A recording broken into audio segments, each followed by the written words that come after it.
Baba, Sai Baba, Sai Baba, Sai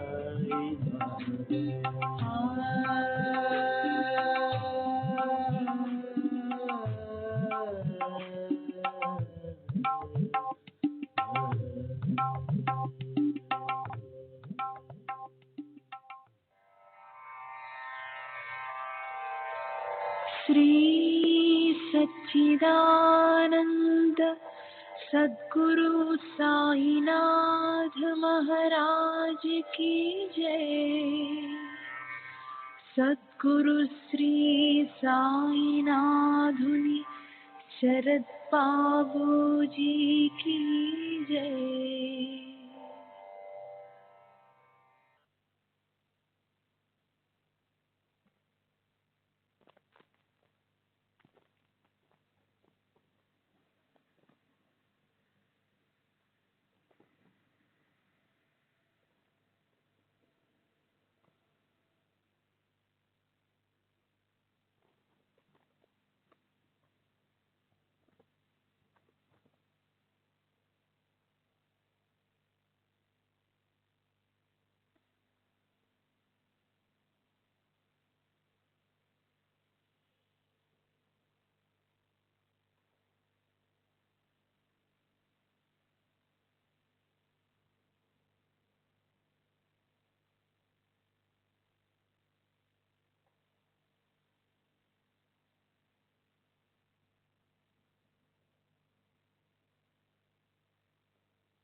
Shri सच्चिदानंद सद्गुरु साईनाथ महाराज की जय। सद्गुरु सद्गुरु श्री साईनाथुनि शरद बाबूजी की जय।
श्री सच्चिदानंद सद्गुरु साईनाथ महाराज की जय।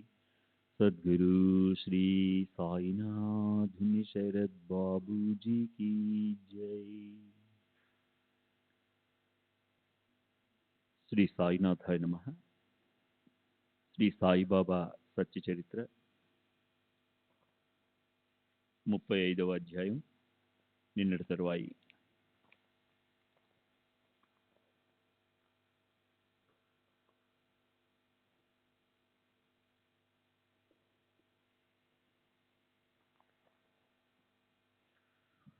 సచ్చరిత పారాయణ పద్ధతి అనే ఈ మార్గం పరంపరాగతమైనది, సరళమైనది. ఈ పారాయణ జరిగే చోటే ద్వారకామాయి నివాస స్థానం. అక్కడే సాయి కూడా ఖచ్చితంగా ప్రకటమవుతారు. అక్కడే గోదావరి తటం ఉంటుంది. దానికి దగ్గరలోనే షిరిడి క్షేత్రం ఉంటుంది. అక్కడే దునితో సహా సాయి మహారాజు ఉండి భక్తుల కష్టాలను నివారిస్తారు. సాయి చరిత్రను పఠించే చోట సాయి సదా వసిస్తారు. ఈ చరిత్రను సాధ్యంతో మళ్లీ మళ్లీ చదివితే ఆయన అన్ని విధాలా ప్రసన్నమవుతారు. ఆత్మానందంతో పరిపూర్ణులైన సాయిని అలా స్మృతి పదంలో నిలుపుకుని ఆయన నామాన్ని ప్రతిరోజు జపిస్తే ఇతర జపాలు లేదా తపో సాధనలు లేదా ధ్యాన ధారణ లాంటి కష్టాలు పడనవసరం లేదు. కారుణ్యమయులైన సాయి చరణాల్లో కమనీయ ప్రేమ పెట్టుకుంటూ సాయి విభూతిని అనుభూతితో నిత్యము నియమంగా పెట్టుకుని నోట్లో వేసుకునే వాళ్ళు వాళ్ళ మనసుల్లోని కోరికలన్నీ ఏ కొరత లేకుండా నెరవేరుతాయి. వారికి 4 పురుషార్థాలు సాధ్యమై వాళ్ళు కృతార్థులవుతారు.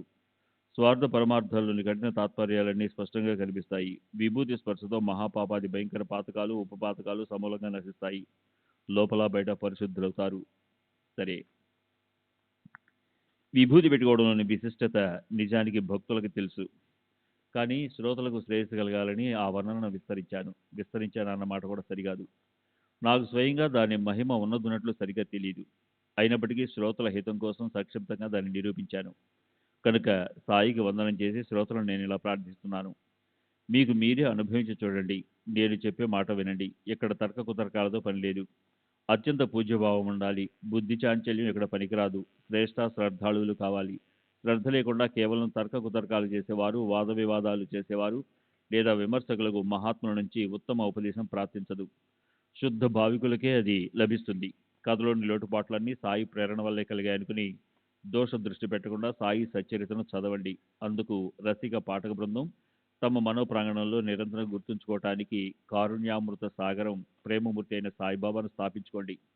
ఎక్కడి గోవా, ఎక్కడి షిరిడి, అక్కడి దొంగతనం గురించిన ఆనంద సుధలు చిలికే అందమైన కథను సాయిబాబా స్పష్టంగా చెప్పారు. కనుక హేమాడ్ పంత్ మనసులో సాయి చరణద్వయంపై మస్తకం పెట్టి చక్కగా శ్రోతలను చక్కగా లక్ష్యం పెట్టి వినమని వినయంగా విన్నపం చేస్తున్నాడు.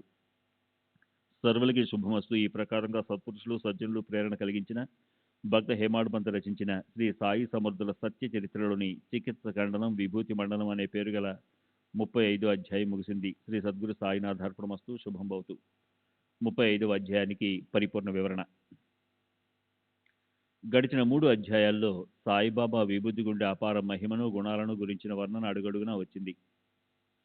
ఇప్పుడు వాటన్నిటి గురించి కొద్దిగా పరిశీలించడం ప్రయోజనకరంగా ఉంటుంది. రక్ష, విభూతి, అంగార అని కూడా అనబడే అలాంటి బాబా విభూతి గుండే గుణాలు 2 విభాగాల్లోకి వస్తాయి. ఒకటి ప్రాపంచికము, రెండవది పారమార్థికము.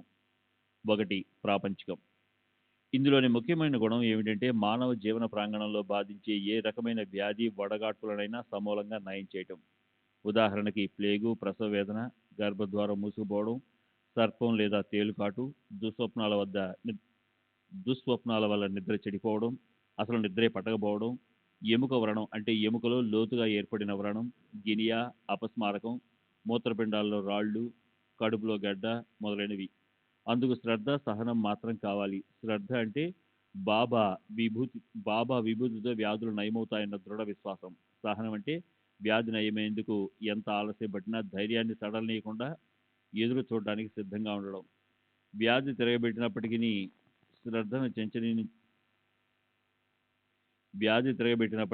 శ్రద్ధను చలించనీయకుండా ఉండడం. అన్య ఉపాయాల వైపు అసలు మొగ్గు చూపకుండా ఉండడమే.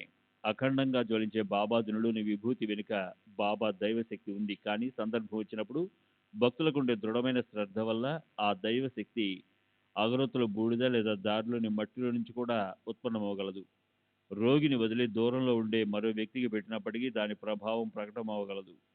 కొన్నిసార్లు ఏ రోగికి విభూతి పెడతామో అతనికి సాయిబాబా మీద శ్రద్ధ లేకపోవడం లేదా అతను ఆయన పేరైనా వినిమండకపోవడం జరిగినప్పటికీ అతని మీద విభూతి ప్రభావం కనిపించి అతని వ్యాధి నయమవుతుంది. కానీ అలాంటి సందర్భం అరుదు. ఒకవేళ అలాంటి సందర్భం వచ్చినప్పటికీ దాని వెనుక విభూతినిచ్చే వారి శ్రద్ధ లేదా స్వయంగా ఇచ్చ, కృప ఉంటాయి. సంసారంలో ఉపయోగపడే విభూతికి మరో లక్షణం ఏమిటంటే పని మీద ఇంటి నుంచి బయటికి వెళ్లే ముందు నుదుటికి విభూతి పెట్టుకుని బయలుదేరితే విఘ్నాలన్నీ నశించిపోతాయి. అలాగే ప్రతిరోజు ముఖం కడుక్కుని స్నానం చేసి నిత్యము విభూతి పెట్టుకుని దాన్ని సేవనం చేస్తే మనం పుణ్యాన్ని సంపాదించి పవిత్రులమవుతాం. పూర్ణ ఆయుష్ ప్రాప్తిస్తుంది. మనసులోని కోరికలన్నీ నెరవేరి మనకు సుఖ సంతోషాలు ప్రాప్తిస్తాయి.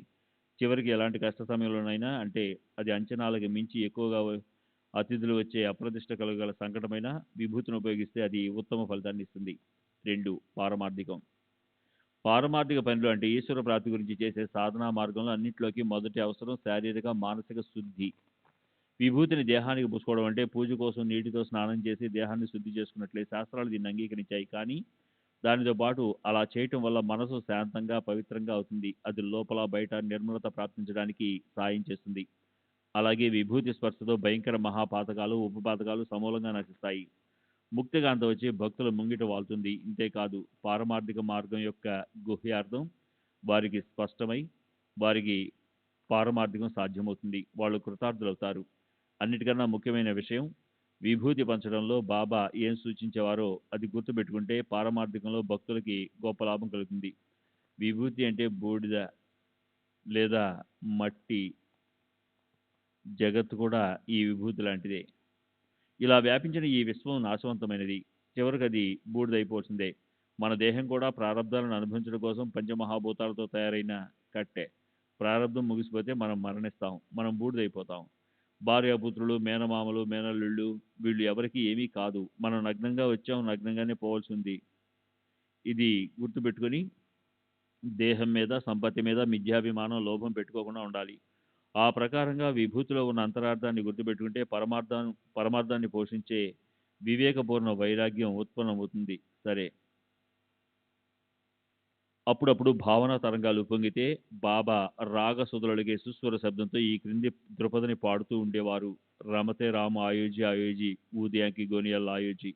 అదేమన్నా అబద్ధమా? బాబా సమాధి తర్వాత కూడా గడిచిన 74 సంవత్సరాల్లో అఖండంగా ప్రజ్వలించే దునితో బాబా ఎన్ని విభూతి బస్తాలు ఉత్పన్నం చేస్తున్నారో, ఎంతమంది భక్తులకు శ్రేయస్సు కలిగిస్తున్నారో. విభూతి ధన్యం, భక్త వాత్సల్యామృత వర్షిణి అయిన సాయి జనని ధన్యం. శ్రీ సచిదానంద సద్గురు సాయినాథ్ మహారాజ్ కీ జై. సద్గురు శ్రీ సాయినాథ్ శరద్ బాబూజీ కీ జై.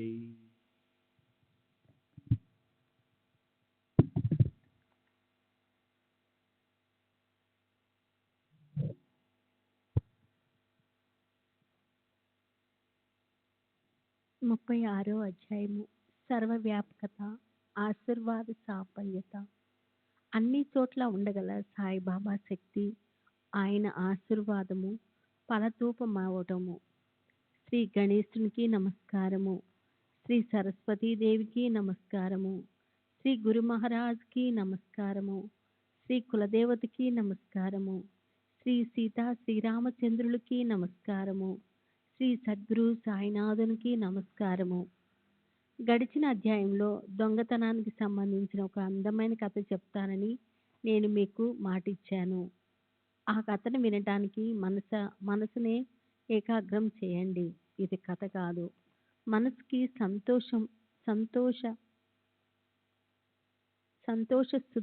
సుధా జలపాతాలనిచ్చే నీరు. ఇది త్రాగితే శ్రోతల దాహం మరింతగా పెరుగుతుంది. దాన్ని తీర్చడానికి మరో కథా ప్రసూనం చెప్పబడుతుంది. అది వినటం వల్ల శ్రోతలకు సుఖం కలుగుతుంది. అలాంటి మనోరంజకమైన ఈ కథ సంసారంలోని శ్రమను, అది వ్యాధులను నివారిస్తుంది, సుఖావస్థని ప్రాప్తింపజేస్తుంది. తమకు శ్రేయస్సు కలిగించుకోవాలన్న ఇచ్చ ఉన్న అదృష్టవంతులు సాయి కథ నిరూపణను వినటానికి ఆదరపూర్వకంగా సిద్ధం కావాలి. మహాత్ముల మహిమకు పరిమితి లేదు. వారిని గురించి పూర్తిగా ఎవరూ వర్ణించలేరు.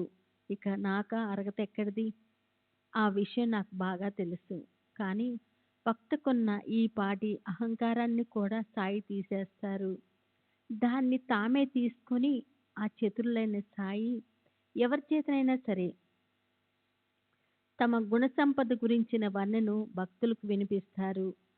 పరమేశ్వరుడిని అన్వచనీయ మానస సరోవరంలో హాయిగా విహరించే సాయి అనే రాజహంస, హంస సోహం అనే వృత్తికి చెందిన గందరగోళంలో పడకుండా బ్రహ్మ అనే ముత్యాల మేతను తినాలన్న ఉత్సాహాన్ని, అత్యంత సాహసాన్ని కలిగి ఉంటుంది. ఎవరికి ఊరు పేరు లేవో, ఎవరి వద్ద అపరంపార వైభవం ఉందో,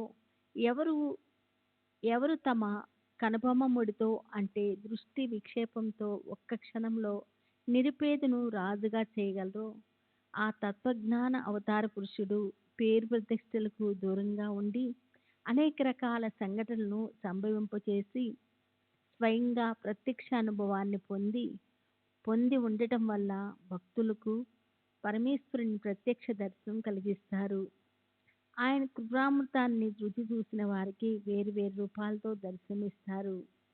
అపూర్వమైన సంఘటనలో రాగమాలికను అఖండంగా సృష్టిస్తారు. ఆయన గొప్ప మహత్యాన్ని గురించిన వర్ణన వినండి.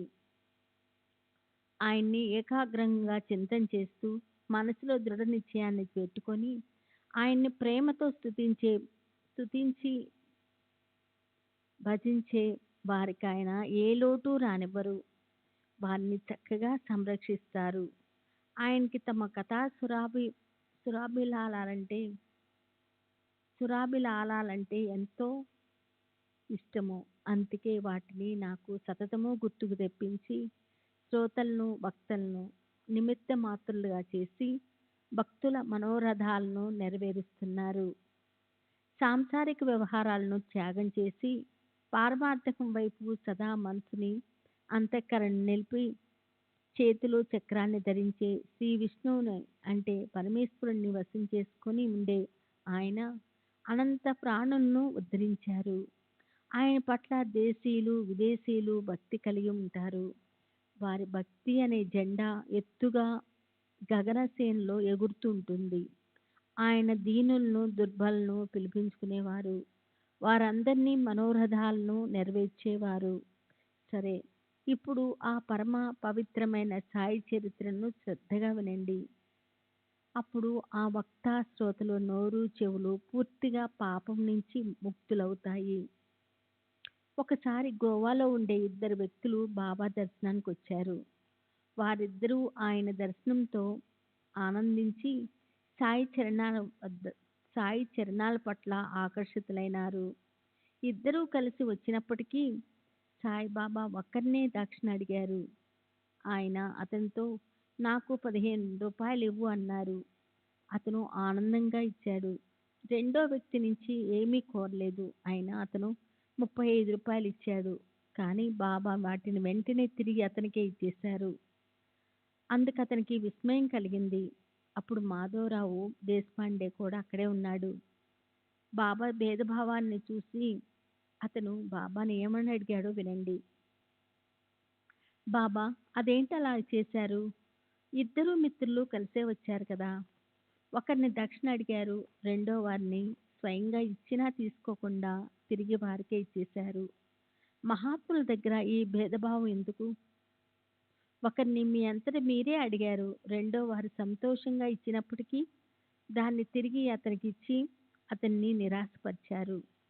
కొద్దిపాటి డబ్బు పట్ల ప్రీతిని చూపించటం, ఎక్కువ డబ్బు పట్ల ఉదాసీనత నేనే గనక మీ స్థానంలో ఉండి ఉంటే అలా చేసి ఉండేవాడిని కాదు. దానికి బాబా ఇలా సమాధానం ఇచ్చారు. శ్యామ, నీకు తెలీదు. నేను ఎవరి వద్ద ఏమీ తీసుకోను. ఈ మసీదు తల్లికి రుణంగా రావాల్సిన రబ్బును మాత్రమే భక్తుల నుంచి అడిగి తీసుకుంటాను. అది ఇచ్చేవాడు రుణ విముక్తుడవుతాడు. నాకా ఇల్లుందా, సంసారం ఉందా, నాకు డబ్బు అవసరమేముంది? నేనైతే అన్ని రకాలుగా నిశ్చింతగా ఉన్నాను. రుణము, శత్రుత్వము, హత్య వాటి నుంచి ఎవరు ఎన్నటికీ తప్పించుకోలేరు. దాని ఫలితము ఈ జన్మలో కాకపోతే రాబోయే జన్మలోనైనా అనుభవించవలసి వస్తుంది. జనులు తమ అవసరాలు తీర్చడానికి జనులు తమ అవసరాలు తీరటానికి దేవతలకి మొక్కుకుంటారు. ఆ తర్వాత మర్చిపోతారు.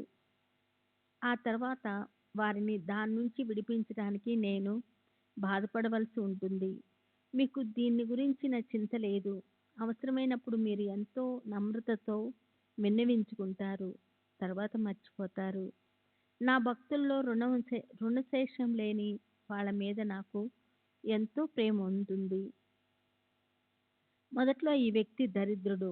అందుకే మొదటి జీతం రాగానే దాన్ని దేవుడికి అర్పిస్తానని మొక్కుకున్నాడు. అనుకున్నట్లు అతనికి 15 రూపాయల జీతం లభించింది. కానీ మొక్కుకొని మర్చిపోయాడు. తర్వాత 15 కాస్త 30 రూపాయలైంది. అది 60 గాను, 60 100 గాను, ఆ తర్వాత దానికి రెట్టింపు గాను, అలా నాలుగింతలు జీతం పెరిగింది. మొక్కు గురించి విస్మరణ కూడా అలాగే పెరిగిపోయింది. అలా పెరుగుతూ, పెరుగుతూ అతని జీతం రూ. 700 అయింది. కర్మ పాశ్చాత్యం. ఈరోజు అతనిక్కడికొచ్చాడు. అందుకని దక్షిణ నిమిత్తంతో రూ. 15 నేను అతన్నడిగి తీసుకున్నాను. ఇప్పుడు రెండో కథ విను. ఒకసారి నేను సముద్ర తీరాన తిరుగుతున్నప్పుడు నాకో పెద్ద భవనం కనిపించింది. దాని అరుగు మీదకి వెళ్లి కూర్చున్నాను. నేను ఆ భవన యజమాని భ్రా నేను ఆ భవన యజమాని బ్రాహ్మణుడు, కులీనుడు, గొప్ప ధనవంతుడు. అతను నన్నెంతో ప్రేమపూర్వకంగా స్వాగతించాడు. నాకు కడుపు నిండగా సుష్టిగా భోజనం పెట్టి నీరిచ్చాడు. అప్పుడే అప్పుడు అక్కడే ఒక అలమార్ దగ్గరలో అక్కడే ఒక అలమార్ దగ్గర ఇంట్లో గోడలో ఖాళీ స్థలం పెట్టి అందులో పలకలు అమర్చి దానికి తలుపులు పెట్టిన బీరువా, స్వచ్ఛంగా, సుందరంగా ఉన్న ఒక ప్రత్యేకమైన స్థలాన్ని నిద్రించడానికి ఇచ్చాడు నాకు. నాకు నిద్ర పట్టింది. నేను గాఢంగా నిద్రపోవడం చూసి అతను రాత్రి ప్రక్కకి నెట్టి గోడ పగలగొట్టి నాకు తెలియకుండా నా జేబు కూడా కత్తిరించి నన్ను పూర్తిగా దోచుకున్నాడు. నిద్ర లేచిన తర్వాత జరిగిన విషయం తెలియగానే నేను ఏడవటం మొదలుపెట్టాను. రూ. 30,000 పోవటంతో మనసుకెంతో దుఃఖం కలిగింది. అవన్నీ నోట్లు అలా అకస్మాత్తుగా నష్టం కలిగినందుకు నా హృదయం బద్దలైంది. పైగా ఆ బ్రాహ్మణుడు నాకు ధైర్యం చెప్పసాగాడు. నాకు అన్నము, నీళ్లు హితవు తప్పాయి. దీనుణ్ణైన నేను అక్కడే అరుగు మీద అలా కూర్చుని పోయాను. 15వ రోజు గడిచిపోతుండగా ఒక ఫకీర్ దారిని తిరుగుతూ తిరుగుతూ ఆధ్యాత్మ విషయాల గురించి ఉర్దూ భాషలో పద్యాలు చదువుతూ హఠాత్తుగా అక్కడికొచ్చాడు. నేను ఏడవటం చూసి అతను నేను దుఃఖించడానికి కారణం ఏమిటని అడిగాడు. నేను కూడా అతనికి అదంతా చెప్పాను. దానికి అతను ఇలా అన్నాడు: నేను చెప్పినట్టు చేస్తే ఈ దుఃఖం నివారింపబడుతుంది. నీతో ఫకీర్ గురించి చెప్తాను. ఆయన చిరునామా ఇస్తాను. ఆయనకి నువ్వు శరణం పాటించవలసి ఉంటుంది. శరణు వెళ్ళు. ఆయన నీకు నీ ధనాన్ని తిరిగి ప్రాప్తింపచేస్తారు. అయితే నేను చెప్పిన నియమాన్ని నీవు పాటించవలసి ఉంటుంది. నీవు కోరుకున్న ధనము తిరిగి నీకు లభించే వరకు ఆహారంలో నీకు ఇష్టమైన పదార్థాన్ని తినటం మానేయి. అప్పుడు నీ పని నెరవేరుతుంది. అలా ఆ ఫకీర్ నన్ను కలిశాడు. నా డబ్బు నాకు తిరిగి లభించింది. అప్పుడు ఆ భవనం నుంచి వచ్చేశాను. మునుపట్లాగే సముద్ర తీరానికి వచ్చాను. దారి వెంట నడుస్తుంటే ఒక నావ కనిపించింది. కానీ అందులోకి నాకు ప్రవేశం లభించలేదు. అప్పట్లో మంచి మనసున్న సిపాయి కలిసి నాకు నౌకలో చోటిచ్చాడు. అదృష్టమనే గాలి అనుకూలంగా వీచింది. ఆ నౌక అవతల తీరానికి చేరుకుంది. నేను బండిలో కూర్చొని ఇంటికి తిరిగొచ్చాను. అప్పుడే మసీద్ తల్లి ఈ కళ్ళకి కనిపించింది. శ్రీ సచ్చిదానంద సద్గురు సాయినాథ్ మహారాజ్ కి జై. సద్గురు శ్రీ సాయినాథ్ శరద్ బాబూజీకి జై.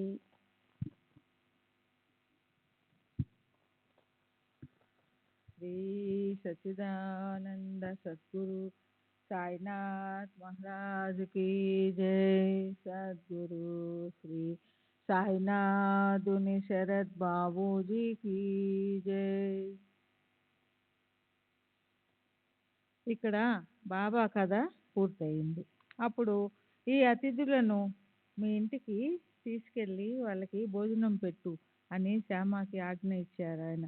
తర్వాత వాళ్ళకి పల్లెలలో భోజనం వడ్డించినప్పుడు మాధవరావుకి వాళ్ళని అసలు సంగతేమిటో అడగాలని ఆసక్తి కలిగి అతను అతిథులను ఇలా అడిగాడు: బాబా చెప్పిన కథ మీకు అర్థమైందా? బ్రాహ్మణుడు ఏమిటి, భవనం ఏమిటి? ఈయన జీవితం అంతా చెట్టు కిందే గడిచింది. దొంగలు దోచుకుపోయేంత సంపత్తి ఈయన ఎక్కడి నుంచి తీసుకొచ్చారు? నాకేమనిపిస్తుందంటే బాబా చెప్పిన కథంతా మీకు సంబంధించి ఇదివరకెప్పుడో జరిగిందేనని మీకు విశ్వాసం కలగాలని ఆయన మీరు రాగానే అది చెప్పడం మొదలెట్టి ఉండొచ్చు. దానికి ఆ అతిథులు గొంతు పొడుకుపోగా ఇలా అన్నారు, సాయిబాబా సర్వజ్ఞులు, రాగద్వేషాలు లాభనష్టాలు లాంటి పరస్పర విరుద్ధ వికారాల నుంచి అలిప్తంగాను జీవాత్మ పరమాత్మ ఒకటే అన్న స్థితిలోనూ ఉండే విభజింపబడరాని సర్వత్రా వ్యాపించి ఉండే పరబ్రహ్మ అవతారమే వారు. ఆయన ఇప్పుడు చెప్పిన కథలోని ప్రతి అక్షరము మాకు సంబంధించినదే. ఇదిగో ఈ చక్కటి భోజనం పూర్తయ్యాక అదంతా వివరంగా మీకు చెప్తాం. బాబా చెప్పినవన్నీ జరిగాయి, కానీ ఆయనకి మేము ఎవరమో తెలియదు కదా, వారికి విషయాలన్నీ ఎలా తెలిసాయి? ఇదంతా తమాషాగా ఉందే. సరే, భోజనం అయ్యాక మాధవరావుతో పాటు తాంబూలం నములుతూ అతిథులు కథ చెప్పడం మొదలెట్టారు. ఆ ఇద్దరిలో ఓ అతిథి ఇలా అన్నాడు, పర్వత ప్రాంతం, సహ్యాద్రి పర్వత ప్రాంతంలోని ప్రదేశం నా స్వగ్రామం. కానీ ఉదర నిర్వహణ కోసం సముద్ర తీరంతో సంబంధం ఏర్పడింది. అందుకని గోవా వెళ్ళాను. ఉద్యోగం సంపాదించాలని దానికోసం దత్తపూజ చేశాను. ఎంతో పూజ్యభావంతో ఆయనకి నేను మొక్కుకున్నాను. దేవా, కుటుంబ పోషణ కోసం ఉద్యోగం చేయడం నాకు తప్పనిసరి. దాన్ని నాకు లభించేలా చేయండి. నేను మీ చరణాలను శరణన్నాను. ఈ రోజు నుంచి కొద్ది రోజుల్లో మీరు నా కోరిక తీరిస్తే మొదటి నెలలో నాకు ప్రాప్తించిందంతా మీకు అర్పిస్తాను. దైవయోగంతో దత్తుడు ప్రసన్నులైనారు. కొద్ది రోజుల్లోనే నా మొక్కు ఫలించింది. మొదట్లో నాకు 15 రూపాయల జీతం లభించింది. తర్వాత సాయిబాబా చెప్పినట్లుగానే అది పెరిగింది. నేను మొక్కును పూర్తిగా మర్చిపోయాను. దాన్ని ఈ రకంగా బాబా నాకు గుర్తు తెప్పించారు. ఆయన దక్షిణ తీసుకుంటారని కొందరికి అనిపిస్తుందేమో, కానీ అది దక్షిణ కాదు. ఆయన నన్ను రుణం నుంచి బయటపడేశారు. ఎంతో కాలం గడిచిపోయిన నా పాత మొక్కుని గుర్తు తెప్పించారు. తాత్పర్యం చెప్పాలంటే సాయిబాబా ఎవరి నుంచి డబ్బు యాచించరు. తమ భక్తులని కూడా యాచించనివ్వరు. డబ్బుని వారెప్పుడు అనర్థంగానే భావించేవారు. భక్తులని కూడా ఆ మోహంలో పడనిచ్చేవారు కాదు. మహల్సాపతి లాంటి భక్తుడు సదా బాబా చరణాల పట్ల ఆసక్తుడై ఉండేవాడు. అతను ఎంతో కష్టంతో తన జీవితాన్ని గడుపుకునేవాడు. కానీ బాబా అతన్ని డబ్బు కూడబెట్టనిచ్చేవారు కాదు. దక్షిణ నిమిత్తం తమకు వచ్చిన డబ్బుని స్వయంగా సాయి ఎన్నోసార్లు భక్తులకు పనిచేసేవారు. కానీ అందులో ఒక గవ్వైనా ఏనాడు కష్టాల కార్చిచ్చులో కాలిపోతూ కాలం గడిపే మహల్సాపతికి ఇచ్చేవారు కారు. మహల్సాపతి కూడా ఎవరి దగ్గర చెయ్యి చాచని అభిమాన ధనుడు. సాయి ఎంతో ఉదారులైనప్పటికీ అతను యాచనకే ఎన్నడూ కూడా ఆయన ముందు చెయ్యి చాచలేదు. తన ఆర్థిక పరిస్థితి ఎంతగా దిగజారిపోయినప్పటికీ అతనికి గొప్ప యోగం ఉండడం వల్ల ఉన్నంతలోనే సంతృప్తిగా జీవిస్తూ పేదరికపు కష్టాన్ని చెక్కు చెదరని సహనంతో ఆనందంగా సహిస్తూ ఉండేవాడు. ఓసారి హంసరాజు అనే పేరు గల దయాపరుడైన వ్యాపారి మనసులో మహల్సాపతికి ఎంతో కొంత డబ్బు ఇవ్వాలనిపించింది. మహల్సాపతి నిరుపేద సంసారాన్ని చూసి అతనికి ఏదో ఒక ఉపకారం చేయాలని, ఏదో రకంగా అతనికి సాయం చేయాలన్న మంచి ఆలోచన హంసరాజుకి వచ్చింది. మహల్సాపతి నికృష్టమైన దారిద్ర వ్యవస్థలో మల్లోతు కూరుకుపోయి ఉన్నప్పటికీ అతనికి ఎవరైనా ఏదైనా ఇవ్వబోతే అది కూడా సాయిబాబాకి నచ్చేది కాదు. తమ భక్తులు ద్రవ్యం పట్ల అనాసక్తులుగా ఉండడమే ఆయనకి నచ్చేది. అప్పుడు ఆ వ్యాపారి ఏం చేశాడు? భక్త మహల్సాపతి పట్ల అతని మనసులో అంతులేని జాలి కలిగింది. అతను వారిద్దరు కూడా దర్బారులో ఉన్నప్పుడు మహల్సాపతి చేతిలో కొంత డబ్బు పెట్టాడు. కానీ మహల్సాపతి ఏదో నమ్రతతో దాన్ని తిరిగి అతనికి ఇచ్చేసి ఇలా అన్నాడు, సాయిబాబా అనుమతి లేకుండా నేనేది తీసుకోలేను. అతను డబ్బును ఉపాసించేవాడు కాదు. పారమార్థికం కోసం పాకులాడేవాడు. కాయ వాచ గుండెల నిండా ప్రేమ సుధలను నింపుకొని ఏ రకమైన స్వార్థం లేకుండా సాయి చరణాలలో లీనమై ఉండేవాడు. హంసరాజు అప్పుడు సాయికి విన్నపం చేశాడు. కానీ సాయిబాబా మహల్సాపతిని అందులో ఒక్క పైసా కూడా ముట్టనివ్వక ఇలా అన్నారు, నా భక్తులు డబ్బు మోహంలో పడరు, డబ్బు వల్ల వచ్చే వైభవంలో చిక్కుకోరు. తర్వాత రెండో అతిథి ఇలా అన్నాడు, నాకు కూడా అర్థమైంది. జరిగిన సంగతి అంతా నేను మీకు చెప్తాను, వినండి. వింటే మీకు ఆనందం కలుగుతుంది. 35 సంవత్సరాల నుంచి నా దగ్గర పనిచేస్తున్న బ్రాహ్మణుడు ఒకడు ఉన్నాడు. ఎంతో నిజాయితీగా విశ్వాసంగా ఉండేవాడు. దురదృష్టవశాత్తు అతని బుద్ధి భ్రష్టు పట్టింది. అతను నేను కూడబెట్టుకున్న డబ్బుని దోచుకున్నాడు. మా ఇంట్లో గోడకి ఓ అల్మారా అమర్చబడి ఉంది. అక్కడి రాయిని మెల్లగా తొలగించి ఎవరికీ తెలియకుండా అతను దాన్ని కన్నం వేశాడు. బాబా ఇంతకు ముందు చెప్పిన ఆ అల్మారాకు అతను కన్నం చేశాడు. అందరినీ నిద్రపోనిచ్చి అతను గోడలోని రాయిని తీసేశాడు. తర్వాత బాబా అన్నట్లు అందులో ఉన్న డబ్బుని దొంగిలించాడు. అది పచ్చి నిజం. అక్కడున్న నోట్ల కట్టలు మొత్తం 30,000 రూపాయలు. మరి అది బాబాకి ఎలా తెలుసో? ఎంతో శ్రమించి కూడబెట్టిన డబ్బు పోవడంతో నేను రాత్రింబవలు ఏడుస్తూ ఉండిపోయాను. వెతికి వెతికి అలసి పోయాను. ఏం చేయాలో తోచలేదు. అలా 15 రోజులు విచారంలో మునిగిపోయాను. దానిలోంచి బయటపడే ఉపాయం ఏమీ కనిపించలేదు. ఓ రోజు ఎంతో కిన్నున్నై నేను అరుగు మీద కూర్చొని ఉన్నప్పుడు ఒక ఫకీరు దారిలో పద్యాలు చదువుతూ ఉన్నాడు. నా ముఖం విచారగ్రస్తంగా ఉండడం చూసి నా దుఃఖానికి కారణం అడిగాడు నన్ను. నేను విషయం చెప్పేసరికి దానికి అతను నివారణోపాయం చెప్పాడు. కోపర్గాం తాలూకాలో సీడి అనే పేరు గల గ్రామంలో సాయి అని ఓ అవులియా ఉన్నారు. ఆయనకి నీవు మొక్కుకో. ఆహారంలో నీకు ఇష్టమైన పదార్థాన్ని తినడం మానేయి. ఆ అవులియాకి మనస్ఫూర్తిగా మీ దర్శనమయ్యే వరకు నేను ఈ పదార్థం తినను అని చెప్పుకో. ఫకీరు నాకు అలా చెప్పగానే నేను వెంటనే ఆ పదార్థాన్ని తినడం మానేశాను. బాబా దొంగిలించబడ్డ నా డబ్బు దొరికి మీ దర్శనం అయినప్పుడే నేను ఆ పదార్థాన్ని తింటాను అని మొక్కుకున్నాను. ఓ 15 రోజులు గడిచాక మరి ఆ బ్రాహ్మణ్ణి మనసుకేమనిపించిందో ఏమో గాని అతను స్వయంగా వచ్చి నా డబ్బు నాకు ఇచ్చేసి ఇలా అన్నాడు, నా బుద్ధి చలించింది, అందుకే నేను ఇలా చేశాను. మీ పాదాలపై నేను తల ఉంచుతున్నాను, నన్ను క్షమించండి. సరే, తరువాత అంతా చక్కబడింది. సాయిని దర్శించుకోవాలని ఆసక్తి కలిగింది. ఆ కోరిక కూడా ఈరోజు తీరింది. ఈ అదృష్టానికి నిజంగా నేను ధన్యుణ్ణి. కష్టాల్లో నా అరుగు మీద నేను దుఃఖంతో కిన్నున్నై కూర్చొని ఉన్నప్పుడు నన్ను ఓదార్చడానికి వచ్చిన అతను మళ్ళీ నాకు కనిపించలేదు. నాపై కరుణతో నాకు సాయి గురించి చెప్పి వేలు పెట్టి నాకు సీడీ దోవ చూపించిన అతను మళ్ళీ నన్ను కలవనే లేదు. నోరారా అదే పనిగా పద్యాలు పాడుతూ వచ్చి చివరికి నా చేత మొక్కించి నాతో అనుకోకుండా అనుబంధం ఏర్పరచుకున్న ఆ ఫకీరుని మళ్ళీ కలవనే లేదు. ఆ ఫకీరు నిజంగా మీ సాయి అవులియానే. మాకు తమ దర్శన లాభం కలిగించడానికి ఆయన ఎంతో ఉత్సాహపడ్డారు. సాధారణంగా ఎవరికైనా కోరిక ఉంటేనే మహాత్ముల దర్శనం కలుగుతుంది. నాకు సాయిబాబాని చూడాలని కోరిక కూడా లేదు. కానీ మొదట ఆ ఫకీరే నా డబ్బు తిరిగి నాకు లభింపజేయడం కోసం దర్శనం చేసుకోవడానికి నన్ను ప్రవృత్తం చేశాడు. తమకి మొక్కుకోవడం వల్ల అసలు ఎలాంటి ప్రయత్నము చేయకుండానే నా డబ్బు నాకు తిరిగి లభించాలనుకునేవారు నా నుంచి 35 రూపాయలు తీసుకోవాలన్న లోభంలో పడతారా? అలా ఎన్నటికీ జరగదు. పైగా మా శ్రేయస్సు కోసం అజ్ఞానులమైన మమ్మల్ని పారమార్థికం వైపు తిప్పడం కోసం సదా శ్రమించే సాయి దీన్ని నిమిత్తంగా చేసుకొని మమ్మల్ని చక్కగా దారిలోకి తెచ్చారు.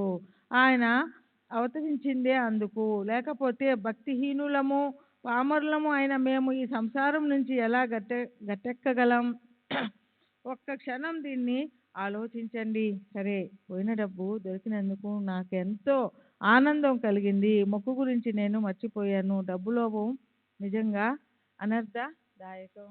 శ్రీ సచ్చిదానంద సద్గురు సాయినాథ్ మహారాజ్ కి జై. సద్గురు శ్రీ సాయినాథుని శరత్ బాబూజీ की जय. सच्चिदानंद सद्गुरु साईनाथ महाराज की जय. సద్గురు శ్రీ సాయినాథుని శరత్ బాబూజీకి జై. తరువాత ఓ రోజు కులాబాకి చెందిన అనగా మహారాష్ట్ర పశ్చిమ తీరంలోని ప్రస్తుతపు రాయ్గఢ్ జిల్లా పరిసర ప్రాంతాల్లో ఉండే నేను ఓసారి కలలో సాయిని చూశాను. అలాగే షిరిడీకి బయలుదేరాను.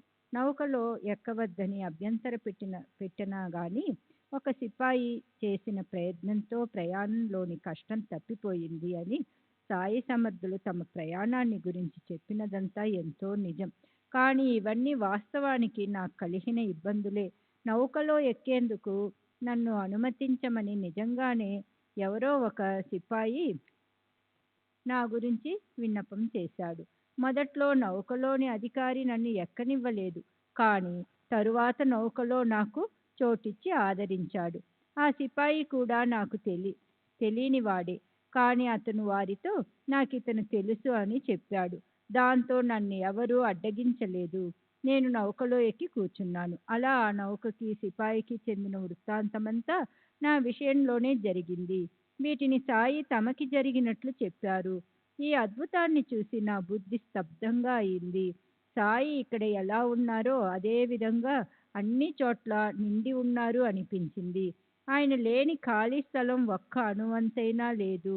మాకు అనుభవాన్ని ఇచ్చినట్లే ఆయన అందరికీ ఇస్తుంటారు అనిపించింది. మేము ఎవరం, ఎక్కడ ఉంటాం అయినా మా అదృష్టం ఎంత గొప్పదంటే ఆయన మమ్మల్ని పట్టుకుని లాక్కొచ్చి సరైన దారిలో పెట్టారు.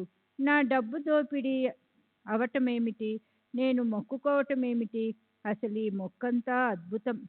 ఆ డబ్బు ఆ డబ్బు కూడా అప్రయత్నంగా దొరకటం మేము అర్థం చేసుకోలేని అదృష్టము ఇది.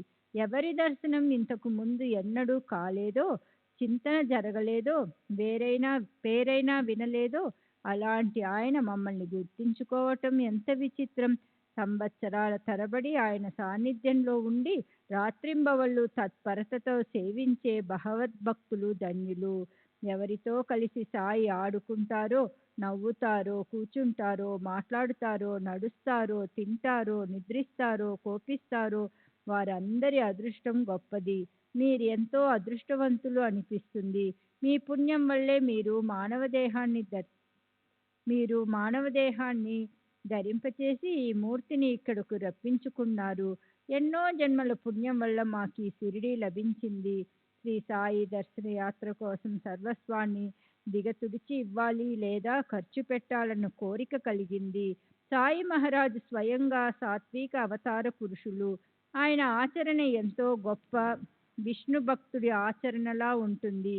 ఆయన నిజంగా జ్ఞానమనే వృక్షానికి అంకురమే. ఆయన చైతన్యమే.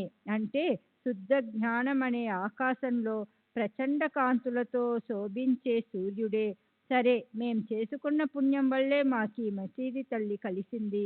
మా మొక్కును తీర్పించి మా చేత ఆయన తమ దర్శనం చేయించుకున్నారు. మాకు మా దత్తుడు ఈయనే. ఆయనే ఈ నియమాన్ని పాలించమని చెప్పారు. ఈయనే నన్ను నౌకలో కూర్చోబెట్టి షిరిడి దర్శనానికి తెచ్చారు. ఈ ప్రకారంగా సాయిబాబా తమ సర్వవ్యాపకతను,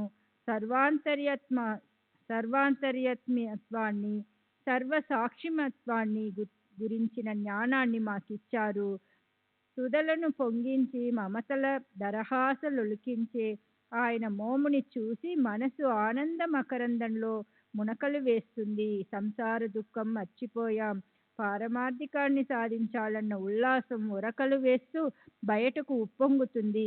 విధివశాత్తు జరగవలసినదే జరుగుతుందని మనసులో దృఢ నిశ్చయం కలుగుగాక. సాయి చరణాల్లో అఖండంగా ప్రీతి కలుగుగాక. ఆయన మూర్తి కళ్ళ ముందు సదా కనిపించుగాక. సాయిబాబా లీలలు లోతైనవి, అహమ్యమైనవి. ఆయన చేసే ఉపకారానికి పరిమితే లేదు. ఆ దయామృత సాగరులు సాయిబాబాకి దేహాన్ని దిగదుడిచి ఇవ్వాలి అనిపిస్తుంది. ఇప్పుడు రెండవ కథను ఓ క్షణం పాటు జాగ్రత్తగా వినండి. సాయిబాబా అధరాల నుంచి జాలువారే అక్షరాలంటే ఎన్నటికీ అనృతం కాని నిశ్చయపూర్వకంగా బ్రహ్మదేవుడు రాసిన భవిష్యత్ వాణే. షోలాపూర్లో ఉండే సఖారాం ఔరంగాబాద్కర్ భార్య పుత్ర సంతానం మీదున్న తీవ్ర కోరికతో షిరిడీ వచ్చింది. సాయిబాబా పతిత పావనులు, మహాత్ములు అన్న ఆయన మహనీయ చరిత్రను విని సవతి కొడుకును వెంట తీసుకుని ఆ స్త్రీ బాబా పవిత్ర దర్శనానికి వచ్చింది. పెళ్ళై 27 సంవత్సరాలైనా నెల నెలా దూరంగా కూర్చోవటమే కానీ పిల్లలు కలిగే చిహ్నాలు మాత్రం కనిపించలేదు. దేవి దేవతలకి మొక్కి మొక్కి ఆమె అలసిపోయింది. మనసులో నిరాశ చీకట్లు ముసురుకున్నాయి. అలా ఆ ముత్తైదువు మనసులో బాబాని దర్శించాలన్న కోరిక పెట్టుకుని షిరిడీ వచ్చింది. ఆమె మనసులో ఓ ఆలోచన వచ్చింది. బాబా ఎప్పుడూ భక్తులతో కలిసి ఉంటారు. నేను ఆయన్ని ఒంటరిగా ఎలా కలవటం? నా మనసులోని మాటను ఆయనతో ఎలా చెప్పటం అని ఆమె ఎంతో బాధపడింది. మసీదు తెరిచే ఉంటుంది. సభా మండపం కూడా తెరిచే ఉంటుంది.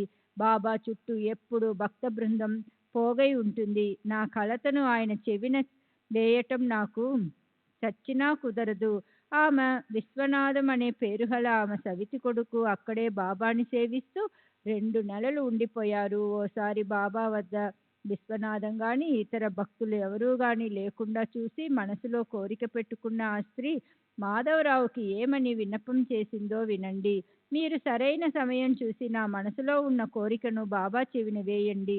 అది కూడా బాబా ఒక్కరే ఉన్నప్పుడు, భక్తులెవ్వరూ అక్కడ లేనప్పుడు మాత్రమే.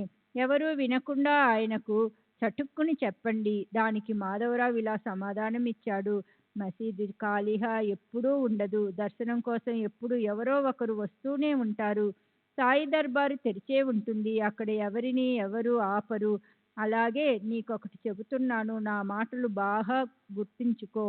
ప్రయత్నం చేసే బాధ్యత నాది. దాన్ని నెరవేర్చవలసినది మాత్రం ఆ ధామమందే సమస్త శుభాలు లేదా కళ్యాణకరమైన విషయాలకు వసతి స్థానం అంటే పరమాత్మ.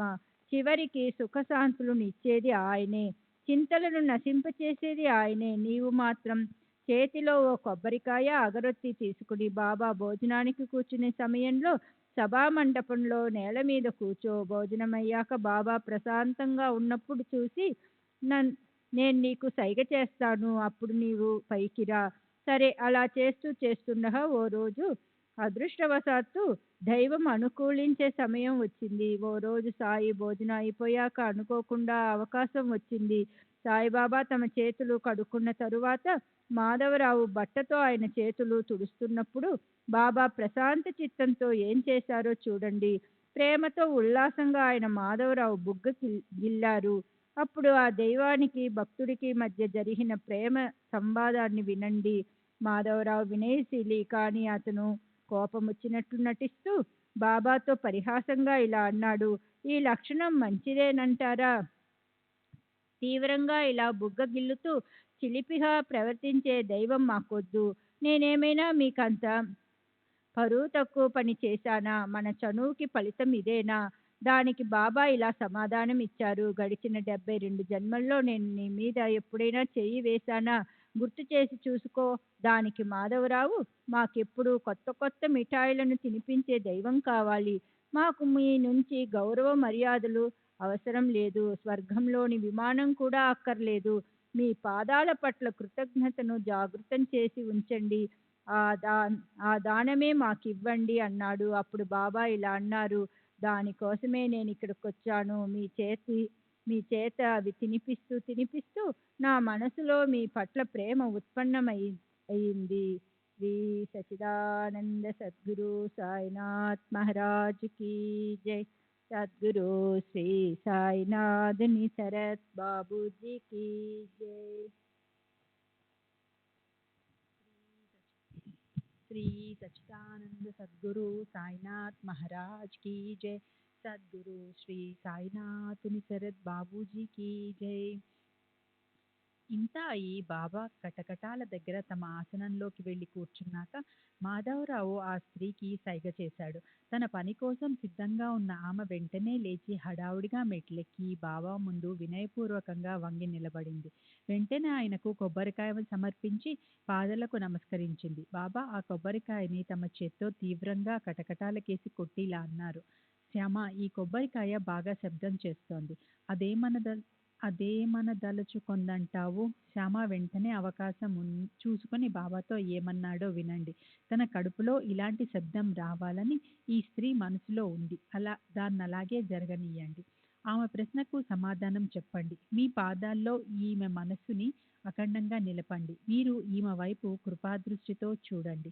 ఆ కొబ్బరికాయని ఆమె ఒడిలో వెయ్యండి. మీ ఆశీర్వాదంతో ఈమె కడుపున పిల్లలు పుట్టనీయండి. దానికి బాబా, ఏమిటి, కొబ్బరికాయతో పిల్లలు పుడతారా? నీ పిచ్చి గాని, అలా ఎలా అవుతుంది? జనులకి నిజంగా పిచ్చి పట్టింది అన్నారు. అప్పుడు శ్యామ ఇలా అన్నాడు, మీ మాటల్లోని ప్రీతి నాకు తెలుసు. మీ అమూల్య పలుకులతో ఏ ప్రయాస లేకుండా అపరిమితంగా సంతతి కలుగుతుంది. కానీ ఇప్పుడు మీరు భేదభావం పెట్టుకుని నిజమైన ఆశీస్సులివ్వడం లేదు. ఊరికే వాదిస్తూ కూర్చున్నారు. ఈమెకు కొబ్బరికాయ ప్రసాదంగా ఇవ్వండి అన్నాడతను. బాబా, కొబ్బరికాయ పగలకొట్టు అన్నారు. అందుకు శ్యామ, ఒళ్ళో వెయ్యండి అన్నాడు. అలా వారిద్దరూ ఎంతగానో వాదించుకున్న తర్వాత చివరికి బాబా తమ ఓటమిని ఒప్పుకుని ఇలా అన్నారు, పిల్లలు పుడతారులే. శ్యామ, అదెప్పుడో చెప్పండి అన్నాడు. దానికి బాబా, 12 నెలలు తర్వాత అన్నారు. ఆయన అలా అని అనటంతోనే శ్యామ ఆ కొబ్బరికాయను వెంటనే కొట్టేశాడు. ఓ చిప్పను వారిద్దరూ తిన్నారు. మిగిలిన చిప్పను ఆ స్త్రీకి ఇచ్చేశారు. తర్వాత మాధవరావు ఆమెతో ఇలా అన్నాడు, అమ్మా, ఈ మాటలకు నీవే సాక్షివి. ఈ రోజుకి సరిగ్గా 12 నెలలు నిండకుండానే నీ కడుపున బిడ్డ పుట్టకపోతే ఏం చేస్తానో విను. ఇలాగే ఓ కొబ్బరికాయ ఈయన నెత్తిమీద కొట్టి, ఈ దేవుణ్ణి మసీదు నుండి నేను బయటకు వెళ్ళగొట్టకపోతే మాధవరావు అనే నా పేరు మార్చుకుంటాను. ఇలాంటి దేవుణ్ణి నేను మసీదులో ఉండనివ్వను. నిజంగా చెప్తున్నాను. బాబా మాటలు సరైన సమయంలో నీకు నిశ్చయంగా అనుభవంలోకి వస్తాయి. దీన్ని నమ్ము అని మాట లభించగానే ఆ స్త్రీ మనసుకి సుఖ సంతృప్తులు కలిగాయి.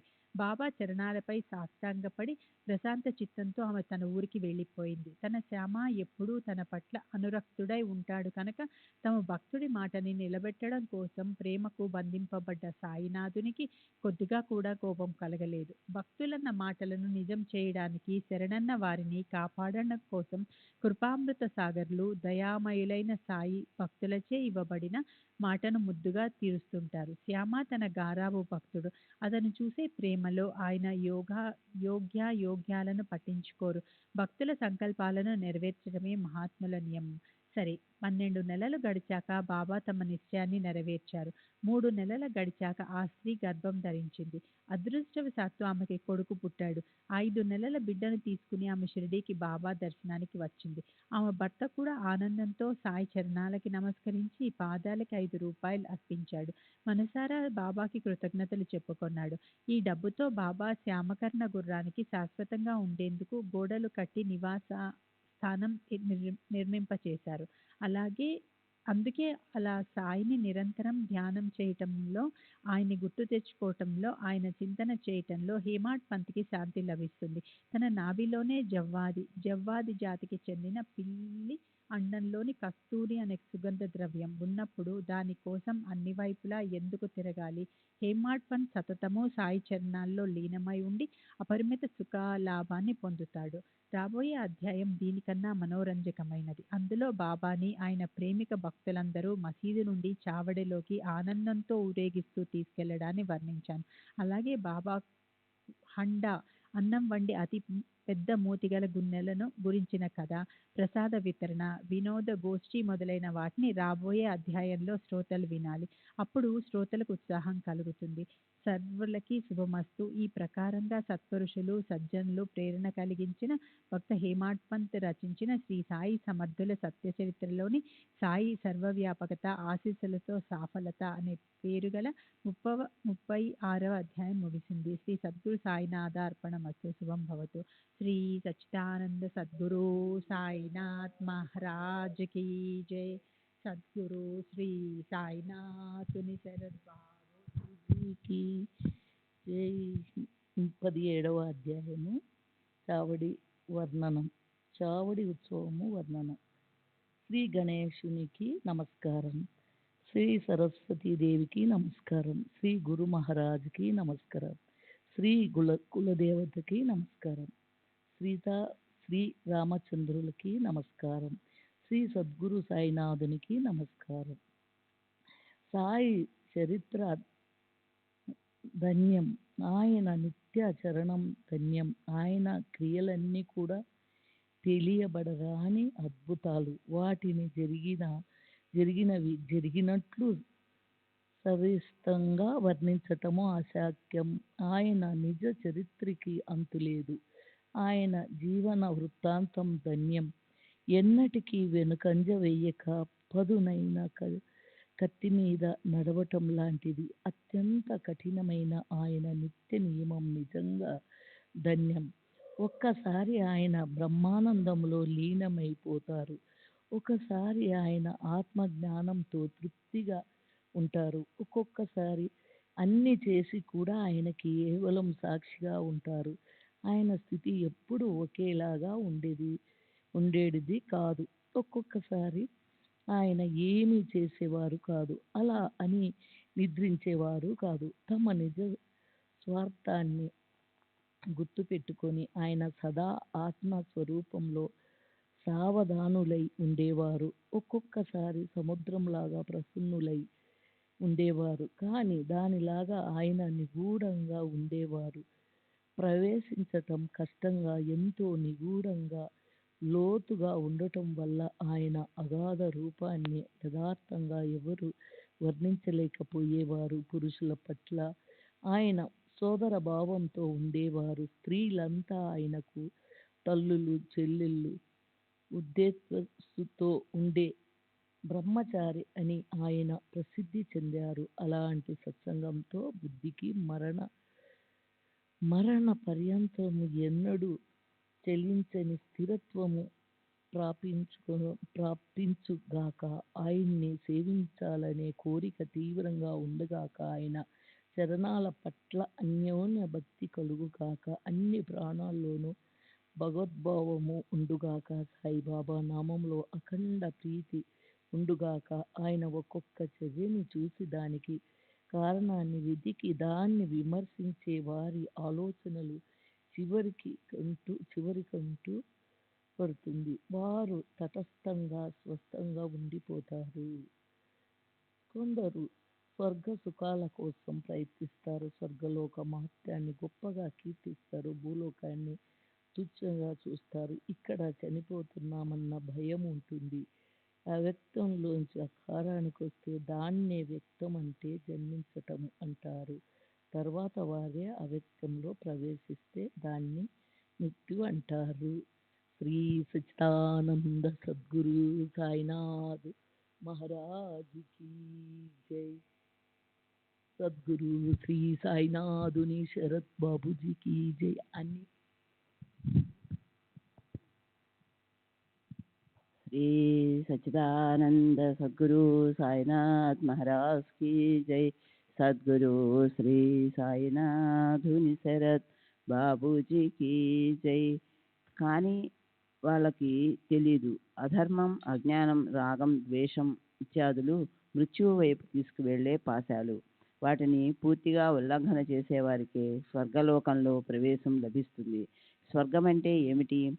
ప్రాపంచిక ఇచ్చ, ఆకాంక్ష పట్ల, విషయభోగాల పట్ల అనాసక్తి పెట్టుకొని తమ ఆత్మస్వరూపం విశ్వవ్యాపి ఈశ్వరుడే అని తెలుసుకోవడమే మానసిక దుఃఖం లేని స్వర్గలోకం. ఇక్కడ రోగం వగైరాలకు కారణం ఉండదు. చింతలు, దుఃఖాలు, వ్యాధులు ఉండవు. ఇక్కడ ఎవరు ఆకలితోనూ లేదా దాహంతోనూ వ్యాకులం చెందరు. ఏ వ్యక్తికి కూడా వృద్ధాప్యం గురించిన భీతి వల్ల కలిగే దుఃఖం ఉండదు. మృత్యువు గురించిన భీతి ఉండదు. ఇది చెయ్యాలి, అది చెయ్యకూడదు అన్న విషయంలో నిర్బంధం ఉండదు. జీవుడు అక్కడ ఎంతో నిర్భయంగా ఉంటాడు. స్వర్గలోకంలోని దివ్యస్థితి ఇదే. బ్రహ్మదేవుడి నుంచి భిన్న జడ వస్తువు వరకు సకల చరాచర వస్తువుల్లో పూర్ణంగా ఉండే తత్వమే పరలోకంలో, అంటే మృత్యువు తర్వాత ప్రాప్తించే చోట, లేదా ఇక్కడ ఈ భూమి మీద కూడా ఏమాత్రము తేడా లేకుండా ఉంటుంది. సంసారంలోని వ్యవహారాలను త్యాగం చేసినప్పటికీ ఆత్మని అన్య పదార్థాల నుంచి వేరుగా చూపగల వృత్తితో ఉన్నప్పటికీ మాయతోనూ లేక అజ్ఞానంతోనూ మోహించబడిన జీవులకి ఆ తత్వం బ్రహ్మ అంటే సత్తతత్వం జగత్తుకి ఆద్య కారణమైన పరమాత్మతో వ్యాపించి ఉండనట్లు అనిపిస్తుంది. పరబ్రహ్మ నా నుంచి వేరు, నేనెవరో అన్యుణ్ణి అన్న భేద జ్ఞానం ఉన్నవారు ఎప్పుడూ మరణాధీనులుగానే ఉంటారు. జన్మ వెనుక మరణం, మరణం తర్వాత మళ్ళీ జన్మ, అలా సంసారధారుని చక్ర పరిభ్రమణ వీరి వెనుక పడుతుంది. కఠినమైన యజ్ఞం, తపస్సు, దానాల వల్ల లభించే స్వర్గంలోనే ఉన్నా అక్కడ ఒకవేళ శ్రీ విష్ణువు యొక్క చరణ కమలాల ధ్యానం లేకపోతే మరి దానివల్ల ప్రయోజనం ఏమిటి? విషయాలను అనుభవించడానికి కేవల స్థానమైన స్వర్గలోకం మాకొద్దు. గోవింద నామస్మరణ లేని చోటుతో మాకేం పని? స్వర్గంలో ఉన్నా నరకంలో ఉన్నా విషయ సుఖాల్లో తేడా ఉండదు. స్వర్గంలోని దేవతల రాజు ఇంద్రుడు, భూమి మీద చిన్న గాడిద, ఇద్దరి విషయ సుఖాలు ఒక్కలాగే ఉంటాయి. ఇంద్రుడు స్వర్గంలో నందనవనంలోని అవర్ణనీయ ఆనంద తీరాలను చేర్చే స్వర్గసుఖ సౌకర్యాలతో యుక్తమైన తోటలో విహరిస్తాడు. గాడిద చెత్త కుప్పలో దొరుకుతుంది. వారిద్దరి సుఖము ఒకలాంటిదే అనిపిస్తుంది. అందులో కొద్దిగా కూడా తేడా ఉండదు. పుణ్యం అయిపోయాక భూమి మీద తిరిగి రావలసి ఉన్న అలాంటి చోటు కోసం ఊరికే ఎందుకు ప్రయత్నించాలి? దానికన్నా ఈ భూమి మీది జన్మే చాలా మంచిది. ఈ ధరిత్రి మహత్వం చాలా గొప్పది. బ్రహ్మలోకంలోని ఆయుష్ ఒక కల్పం కన్నా, బ్రహ్మదేవుడి ఒక రోజు కంటే మానవుల 432,20,00,000 సంవత్సరాల కంటే ఎక్కువే ఉన్నప్పటికీ కానీ దాని గొప్పతనం ఎంత? ఈ భూలోకంలో క్షణమాత్రం ఆయుష్ అయిన గొప్ప మహత్తు కలిగి ఉంటుంది. కనురెప్పపాటులో నశించే ఆయుష్లో ఒక్క క్షణం మాత్రం చేసే కర్మలను ఒకవేళ మానవులు ఈశ్వరార్పణ చేస్తే వారికి రక్షణని నిశ్చయంగా ఇవ్వగల స్థానం ప్రాప్తిస్తుంది. భగవంతుడి భక్తులుండని, హరి గురు కథల వర్ణన ఉండని, భగవంతుడి సంగీత నృత్య పూజలు లేని చోటెందుకు? బ్రహ్మ ఆత్మల ఐక్యత అనే అనుభవ జ్ఞానమే, అదే శాశ్వత సర్వశ్రేష్టతను ప్రాప్తింపచేయగల సాధనం. స్వర్గలోకం కన్నా భూలోకమే మరింత బాగుంటుంది. కాయ వాచ మనస 5 ప్రాణాలు గురువుకి సమర్పించాలి. బుద్ధిని కూడా నిశ్చయపూర్వకంగా గురువులో లీనం చేసి ఆయనకి అన్ని విధాలా అధీనంలో ఉండాలి. ఆ ప్రకారంగా సద్గురువుకి శరణు వేడితే భవభయ భీతి ఉండదు. దుఃఖ బాణలాన్ని దూరం చేసే గురువు ఉన్నప్పుడు సంసారం గురించి వృధాగా చింతెందుకు? అవిద్యని ఆలింగనం చేసుకున్న చోట పుత్రులు పశువుల గురించి మాయా బంధనం ఉంటుంది. సంసారం గురించే రాత్రింబవళ్ళు చింత ఉంటుంది. సద్విచారం అనేది లవలేశం కూడా ఉండదు. వీటన్నింటికీ మూల కారణం అవిద్య. ఇదే అనేకత్వమనే భ్రమాత్మక జ్ఞానాన్ని ఉత్పన్నం చేస్తుంది. అందుకే ఆచార్యుడి నుంచి, వేదాల నుంచి విద్వత్తుతో నిండిన పరిపక్వ జ్ఞానాన్ని సంపాదించుకోవాలి. అవిద్య ఒకసారి నశించిందంటే అనేకత్వపు జ్ఞానం అణువంతైనా మిగలదు. ఈ ప్రకారంగా ఐక్య జ్ఞానం కలిగితే జరణ మరణాలు తప్పిపోతాయి. ఏ కొంచెం భేద దృష్టి పెట్టుకున్నా జరణ మరణాలనే కష్టాల కారిచిచ్చులో పడిపోతాం. ఉత్పత్తి లయాలనే నిరంతర పరిభ్రమణ మన వెనుక వస్తుంది. విద్యకి శ్రేయస్సు అనేది పరమ కళ్యాణానికి సాధన విషయం. అవిద్య ప్రేయస్సుకి ఐహిక సుఖ సాధన. ఇది సామాన్య మానవులకి ప్రియం. అవిద్య ముఖ్య విషయం. ఈ సంసారంలో మృత్యువు గురించి ఎంతో భయం ఉంటుంది. దాని నుంచి నిర్భయులుగా అవడానికి గురి చరణాలను రెండింటినీ దృఢంగా పట్టుకోవాలి. ఆయన తప్పక ఐక్య బుద్ధిని ప్రసాదిస్తారు.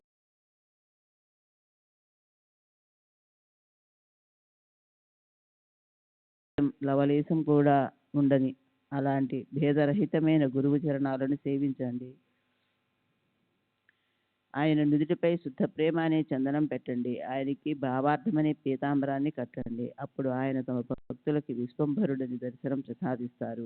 ఆయనకు దృఢ శ్రద్ధ అనే సింహాసనం ఇవ్వండి. అష్టభావాలతో శోభించే పూర్ణ ఆనందాశ్రు రూప జలంతో ఆయనకు స్నానం చేయించండి. అప్పుడు ఆయన వెంటనే సంతుష్టి చెందుతారు. ఆయన నడుం చుట్టూ భక్తి అనే మొలసూలను కట్టి ఆయన్ని స్వాధీనం చేసుకోవాలి. ప్రేమతో ఆయనకి సర్వస్వంతో దృష్టి, చేదు వేపాకు, ఉప్పు, ఆవాలు మొదలైన వాటితో దృష్టి తీసే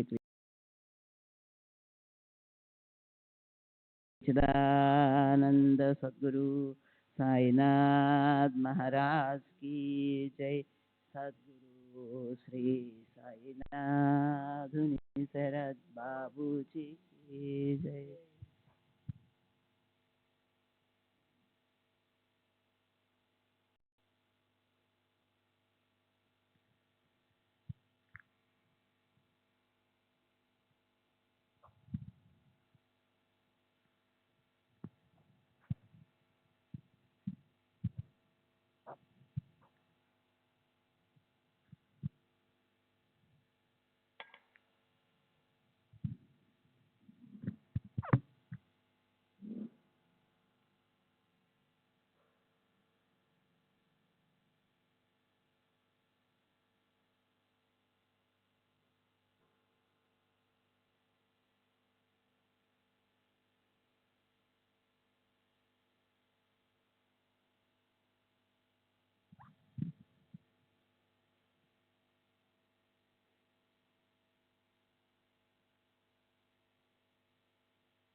श्री सच्चिदानंद सद्गुरु साईनाथ महाराज की जय।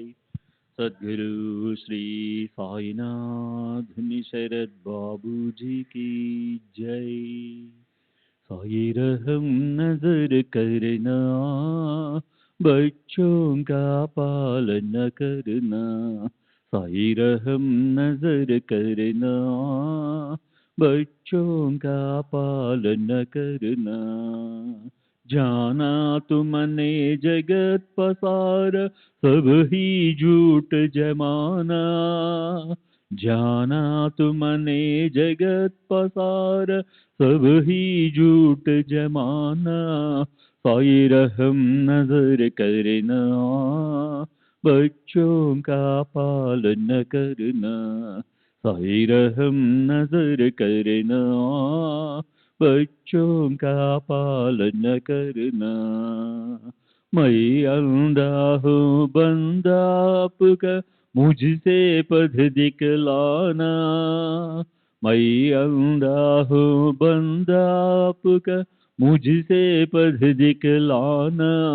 साई रहम नजर करना, बच्चों का पालन करना। साई रहम नजर करना, बच्चों का पालन करना। दासगणों कहे अब क्या बोलूं, थक गई मेरी रसना। दासगणों कहे अब क्या बोलूं, थक गई मेरी रसना। साई रहम नजर करना, बच्चों का पालन करना। साई रहम नजर करना, बच्चों का पालन करना। रहमो नजर करो अब मोरे साई, तुम बिना नहीं मुझे माँ बाप भाई। रहमो नजर करो मैं अंधा हूँ बंदा तुम्हारा। मैं अंधा हूँ बंदा तुम्हारा। मैं ना जानू, मैं ना जानू, मैं ना जानू अल्लाह इलाही। रहमो नजर करो, रहमो नजर करो अब मोरे साई। तुम बिना नहीं मुझे माँ बाप भाई। रहमो नजर करो, खाली जमाना मयि गमाय काली जमाना मयि गमाय साथी आखिर का साथी आखिर का साथी आखिर का तुम बिना कोई रहमो नजर करो रहमो नजर करो अबू मोरे साई तुम बिना नहीं मुझे माँ बाप बाई रहमो नजर करो अपने मस्जिद का झाड़ू गड़ो है अपने मस्जिद का झाड़ू गड़ो है मालिक हमारे मालिक हमारे मालिक हमारे तुम बाबा साई रहमो नजर करो रहमो नजर करो अबू मोरे साई तुम बिना नहीं मुझे माँ बाप बाई रहमो नजर करो। श्री सच्चिदानंद सद्गुरु साईनाथ महाराज की जय। सद्गुरु श्री साईनाथ निशरद बाबू जी की जय।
श्री सच्चिदानंद सद्गुरु साईनाथ महाराज की जय। सद्गुरु श्री साईनाथुनि शरद बाबू जी की जय।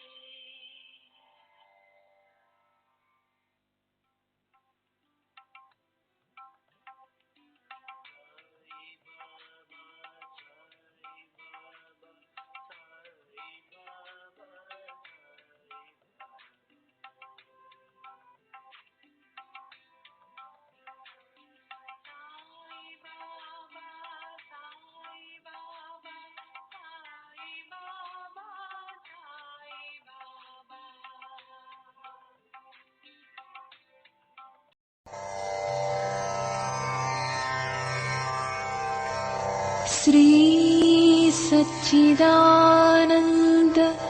सद्गुरु साईनाथ महाराज की जय। सद्गुरु श्री साईनाथुनि शरद बाबू जी की जय।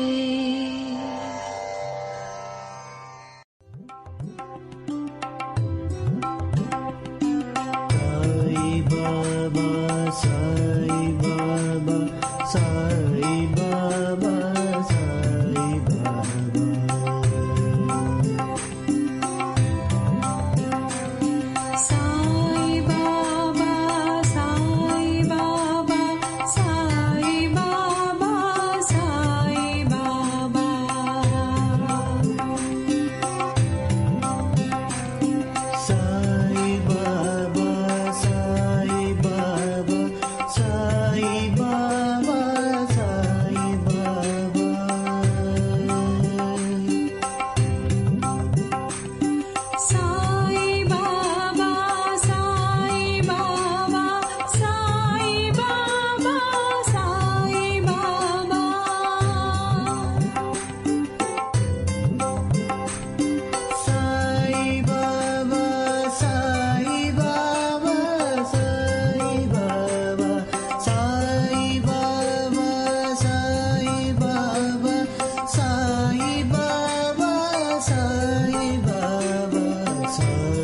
Sai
Baba,